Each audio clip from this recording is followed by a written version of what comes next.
চলে এসেছি lithium battery metre setting. সেটা অনেকে পারে না, সেটা দেখে নাও, ভিডিও দেখে চলে এসে প্রথমে এটাকে আমরা সেটিং করব লিথিয়াম ব্যাটারি। আগে এখানে ছোটো মতো একটা জায়গা আছে, সেখানে পুশ করে দিয়ে এটা নাটটাকে টাইট করে দিতে হবে। চলে এবার সামনে চলে এসো,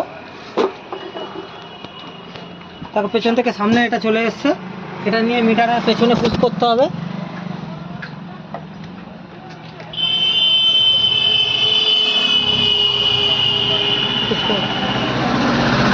পুশ করে দিলাম। এবার এই দুটো তার আছে, অনেকে জানে না এর দুটো কিসে ঠেকাবে। এই দুটো প্রথমত চাবির জায়গার সাথে একটা ঠেকাতে হবে, আর একটা নেগেটিভের সাথে ঠেকাতে হবে। দেখিয়ে আপনাদের লাইন এনে দেখিয়ে দিচ্ছি।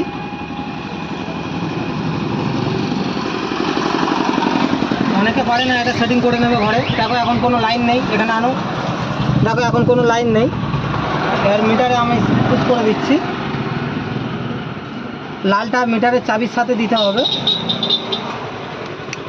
সেটিং হয়ে গেল। ব্ল্যাকটা রয়ে গেল, ব্ল্যাকটা ওয়ারিংয়ের ব্ল্যাক তারে দিতে হবে। চলে এসে এবারে লাইনটা দেখো, লাইন চলে এসছে বন্ধুরা, সম্পূর্ণ লাইন চলে এসছে। ঠিক আছে, ভালো লাগলে ভিডিওটা লাইক করে দিয়ে, শেয়ার করে দিয়ে, একটু সাবস্ক্রাইব করে দিও বন্ধুরা। টাটা বাই বাই আজকের মতো।